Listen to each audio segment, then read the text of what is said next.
siiw du jàmmi boom maa ci xam dara lépp lu yëngu yow la ñoo. waaw mbokk yi nag tey ñu ngi nii seq kon waxtaan ak le capitaine Oumar Touré officier wu gendarmerie nekk tamit section bu recherche bu gendarmerie bu Colobane moom capitaine maa ngi lay nuyu. waaw maa ngi lay tontu. waaw laaj bi nga xam ne nag dañ la koy laaj daal toog nañu ba dégg ne da nga tekk sa ndomba tànk te ñu ne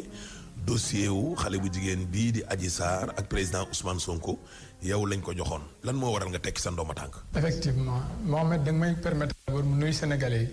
surtout ma nuyu sama maam Koumba Touré boo xam ne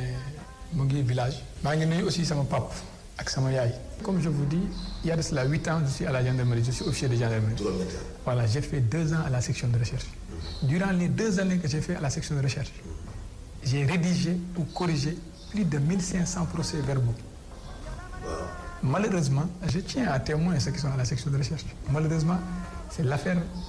la plus simple que ma crédibilité a été remise en cause. Donc, ce qui fait que aujourd'hui, je pense que j'ai le droit d'informer les Sénégalais pour ñu yegg ko. Mais bii moo tax ñu may topp ñu may déglu. ñi muy xool samay déplacement en fait gis nga balaa may egg si lii gis naa dem naa rencontrer sama commandant ma expliqué ko ne ko mon commandant moom xam na ma il me connaît très bien il a entièrement confiance en moi et ça je le sais benn waaw et je sais qu'il a entièrement confiance en moi gis nga quand je vous donne ma parole je la tiens je lui ai dit mon commandant gars yi ñu ngi may topp te ni ñu may toppee xam naa ne dañuy déglu parce que dañuy anticiper samay mouvement donc s'il continue comme ça je vais démissionner moi j'ai pas besoin de prouver à quelqu'un que je suis crédible c'est-à-dire man sama principe mooy la crédibilité donc je ne prouve pas à quelqu'un que je suis crédible je le suis point maintenant je voudrais expliquer la raison de cette démission xam nga lu tax ma jël décision ak sénégalais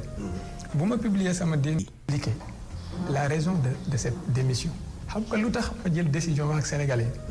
bu ma publier sama démission sama page Facebook ay autorité gendarmerie woon nañu ma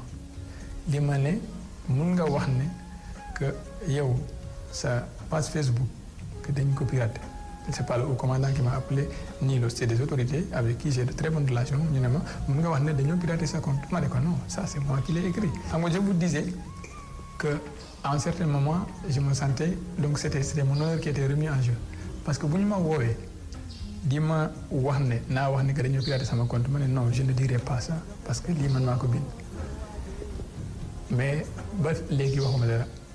mais lendemain bi mooy le lundi on m'a informé que dafa am benn docteur bu ñëw sama bureau pour constater ne que j'étais en état de démence c'est-à-dire que dama dof quoi pour xool waaw gis nga loolu pour man c'est remettre en cause même l'intégrité de la gendarmerie am nga booy xeexal dara bul ko won nit ñi Sénégal bu nit ñi xamee foo dem doo fa egg donc il faut créer ce qu'on appelle la diversion je suis parti à Touba mais l'objectif de cette vidéo c'était pas pour faire croire aux gens que c'était pour faire croire aux gens que j'étais à Touba kon il allait me chercher à Touba xam nga naan foofu lañ may wër bu ma leen waxee ne maa ngi Touba donc c'était ça l'objectif de la vidéo. léegi ñi la doon topp loolu ñan lañ. léegi ñi ma doon topp mooy waa renseignement c'est-à-dire il y a ce qu'on appelle les renseignements c'est-à-dire je voudrais pas trop développer c'est-à-dire dama bëggul aussi dem ba divulguer beaucoup de choses mais xamal ne c'est l'État du Sénégal qui a engagé des personnes yoo xam ne ils travaillent ñu may topp c'est-à-dire c'est pour voir xam nga affaire boobu fu mu jógee c'est quand le procès verbal de Adji Sarr a fuité c'est-à-dire bu ma defee sama enquête ba pare man ak commandant Abdou Mbengue xam nga commandant Abdou Mbengue buy def enquête bi man la woo ci bureau am jox ma enquête bi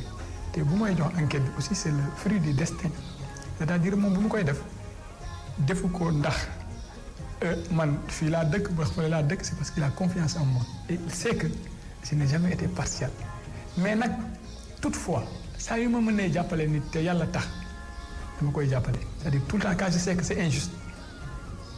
je me débrouille à ce que la personne ne subisse pas l'injustice je trouve un moyen de l'aider parce que moi c'est ça mon principe Adji Sarr bu ma commandant bi boolee ak moom ne ma demal déglu ko xam nga lan la ma njëkkee wax mu ne ma tonton est-ce que lii duma créer problème Kamil baa ngi ni balaa may commencer en fait damay waat c'est-à-dire man kenn xamee wu ma caaxaan je suis un très bon musulman ma ne ko lu tax ngay poser loolu mu ne lii est-ce que sama patron dina ko yëg ma ne ko kan mooy sa patron mu ne sama patron mu ngi hôpital Fann quoi ma ne ko pourquoi mu ne ma bu ko yëgee dinaa am problème donc vous vous imaginez nit di porter plainte contre c'est-à-dire le premier opposant d'un État africain di la laaj est-ce que patronam dina ko yëg est-ce que vous pensez que nit ku conscient dina wax loolu ensuite au cours des auditions bu ñu commencé auditionner ba pare ma ne ko aji jox ma sa carte d'identité xam nga booy jël auditionner nit vous prenez d'abord sa pièce d'identité nga ñëw nga enregistré ko nga enregistré d'abord son nom ensuite vous demandez à la personne de vous dire le nom de son père de sa mère et tout ça mais dans toute son audition lu mu wax rek day bëgg a génn di bëgg a laaj ma ne ko fii nag bu ñu commencé dañuy dem ba pare Adji Sarr génn après quand j'ai fini avec Adji Sarr il fallait maintenant entendre un de ses amis Sidi que j'ai entendu Sidi bu ma ko dégluwee ba pare ils sont sortis il y a le capitaine Diouf qui est venu me rejoindre au bureau mu ñëw mu dugg ci bureau bi ma expliqué ko ce qui s'est passé après mu ñëw ci audition Mbaye bi léegi avec les questions qu'on a posées bu ñu paree Mbaye aussi il a eu peur parce que le capitaine a posé des questions rigoureuses mu génn et que capitaine Diouf génn bàyyi ñu foofu parce que dañ ko woowoon sur une autre affaire léegi Mbaye aussi quand il a fini il a signé le PV il revient vers moi il me dit est-ce que duma ci am problème yàlla moo na ma est-ce que duñu ci am problème ma ne ko bu fekkee ne li ngeen di wax am na mais y a pas de souci ma ne ko ici les gens sont impartiaux léegi quand j'ai fini avec cette fille je suis parti j'ai appelé la patronne mooy la femme qui s'appelle Liha Diagne ma ne ko madame où est-ce que vous êtes ma ne ma je suis à l'hôpital de Fann ma ne ko mënoo ñëw ñu entendre la mu ne ma non mënuma fa ñëw sama doom j'ai accouché d'un enfant prématuré de 7 mois donc je suis hospitalisé et l'enfant a besoin de ma chaleur. Après gens yooyu je ne tergiverse pas quand une personne me dit ça que mu ne ma dafa am benn situation boo xam ne da koy très déplacé j'ai demandé la permission au commandant ma dem fekk ko foofu ma entendre que j'ai constaté sur place effectivement que y avait ça mais Ndeye Khady Ndiaye aussi expliqué ma yëpp ñu pare ñu def lépp maintenant on devait convoquer quand on a fini les auditions et tout ils m'ont expliqué de toute façon les PV d'audition jarul ma koy wax Sénégalais yi yëpp gis nañu ko quand j'ai fini donc là il fallait convoquer l'honorable député Ousmane Sonko pour mu ñëw après avoir entendu tous les témoins fait tous les actes gis nga y a eu des prélèvements qui ont parce que Adji Sarr bu ñu ko entendre ba pare c'est-à-dire il fallait l'amener à l'infirmerie pour ñu examiner ko xam nga nit bu waxee ne dañ ko violer dañ koy yóbbu souvent le médecin regarde et j'ai demandé à un gradé de l'unité mu jël ko yóbbu ko à l'hôpital principal pour ñu xool ko mais il s'est trouvé que au lieu de l'hôpital principal ils sont partis à l'hôpital général alors que la fille dans son audition lenn loo xam ne nee na moo ko bind que moom guddi gi dañu ko jël yóbbu c'est ça les gens ont lu mais dafa dem ñu yóbbu ko foofu on l'a mis sur une table ñu xëccal ko ay affaires après def ko ci ay affaires denc donc je me suis dit que ce qui s'est passé c'est que c'est le prélèvement de la nuit donc ce prélèvement là il n'est pas crédible parce que quand on prélève avant la réquisition donc la preuve là n'est pas recevable parce que après xamoon loolu fu mu jógee donc ça c'est une preuve qui peut être remise en cause en tout cas à la section de recherche connaissant le commandant Abdou Mbengue et toutes les personnes qui travaillent là-bas personne n'est jamais venu à la SR en tout cas pas à ma connaissance dañoo di mais vous aussi vous imaginez quelqu'un vient vers vous porter plainte gis nga ñun SR nit day ñëw nii fekk xamuñu la ni la dañoo sàcc léegi sama moto commandant bi ne la jëlal oto léegi topp ko on part on règle le problème on revient quand quelqu'un vous dit que j'ai été violé après violer c'est violer la personne humaine quand on vous dit que je suis violé ça c'est important toutes les fois où quelqu'un s'est présenté à la SR ne la dama ñu ma violé le commandant a pris toutes les dispositions pour que la personne soit prise en compte tel qu'il le faut. mais yéen principal ngeen doon yóbbu. principal lañ doon yóbbu. mais pourquoi yéen. c'est pas